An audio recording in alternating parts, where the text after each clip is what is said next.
আচ্ছা বলেন তো, ভগবানকে আমরা ভগবান চিনব কি করে?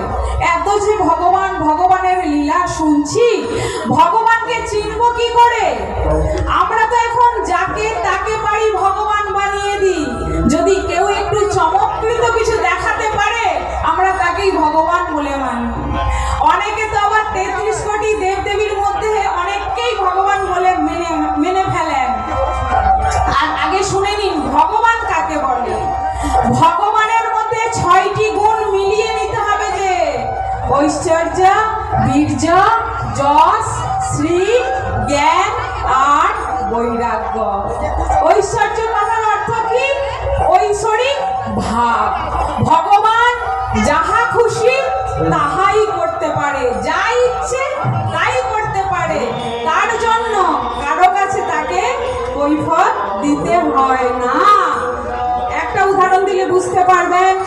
ভগবান কুরুক্ষেত্রের যুদ্ধে কত হাজার হাজার লাখো লাখো সৈন্য মেরে দিয়েছিলেন। অর্জুনকে বিশ্বরূপ দর্শন যোগে দেখাচ্ছেন, অর্জুন তুমি যে যুদ্ধ করবে না বলছিলে তুমি তোমার আত্মীয় পরিজনকে হত্যা করতে পারবে না। দেখো এদেরকে তো আমি আগেই মেরে রেখেছি, তুমি শুধু কর্তব্য কর্মটুকু করো। তাহলে ভগবান লাখো লাখো সৈন্য মেরে দিয়েছিলেন, ভগবানকে কারো কাছে জবাবদিহি করতে হয়েছিল? হয় না। আমি আপনারা লাখো লাখো কেন, যদি একজনকে প্রাণে মারা তো অনেক দূরের কথা, যদি গালে একটা ঠাস করে চড়ও মারেন, হাজার লোকের কাছে আপনাকে কৈফিয়ত দিতে হবে যে আপনি কি জন্য মারলেন, কি কারণবশত তার গায়ে হাত তুললেন। এবং যদি পার্টি জোরদার হয়, তাহলে ওই ঘটনাটি কোর্ট অবধি চলে যাবে, আপনার শাস্তি পর্যন্ত হয়ে যেতে পারে। তাহলে দেখুন, একই কর্ম কৃষ্ণ করছে, লাখ লাখ সৈন্য মারছে, তার কোনো শাস্তি হচ্ছে না, কারো কাছে কৈফিয়ত দিতে হচ্ছে না। কিন্তু আমি খুন করা তো দূরের কথা, কারো গালে যদি ঠাসিয়ে চড়ো মারি, আমার শাস্তি হচ্ছে, আমাকে কৈফিয়ত দিতে হচ্ছে। এটাই হলো ভগবানের ঐশ্বরিক ভাব। ভগবান যাহা কিছু তাহাই করতে পারে, কিন্তু আমি যা খুশি তাই করতে পারি না। এবার আসছি বীর্য। বীর্য কথার অর্থ কি? বলবান। ভগবান হচ্ছে পৃথিবীতে সর্বশক্তিমান। ভগবানের থেকে শক্তিমান এই ত্রিজগতে আর কেহ নাই, কেহ নাই, কেহ নাই। কেন?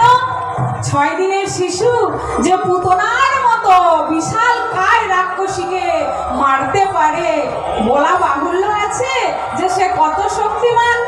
6 দিনের শিশু পুতনা, যার বিশাল বিশাল পর্বতকায় এই 2 বাহু, এত উচ্চতা ছিল এই 2 বাহু, মানে কত তার শরীরের যোজন ক্ষমতা একবার ভেবে নিন।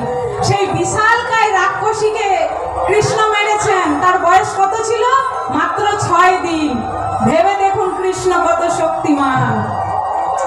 যে কৃষ্ণ 5-6 বছরের শিশু 21 কিলোমিটারের গিরি গোবর্ধন করে আঙুলের ডগায় ধরতে পারে, বলে দিতে হবে কৃষ্ণ কত শক্তিমান।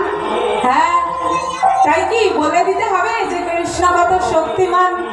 যে কৃষ্ণ কালিয়ার মতো শত ফোনাযুক্ত সাপের মাথায় নৃত্য করতে পারে, সে কৃষ্ণ কত বলবান, সেটা কি বলে দিতে হবে? আমি কিংবা আপনারা শতফোনা কেন, যদি একটা ফোনাধারীও সর্প হয়, নাচা তো অনেক দূরের কথা, যদি বলা হয় ওই সাপটা হাতে ধরে দেখাও তো, আমরা ভয়ে কুটকুট করবো, সাপের কাছে যেতে পারবো না, তাই না? তাহলে কৃষ্ণ কত শক্তিমান, কৃষ্ণের মতো শক্তিমান ইহ জগতে আর কেহ নাই। ঐশ্বর্য গেল, বীর্য গেল, এবার আসছে যশ।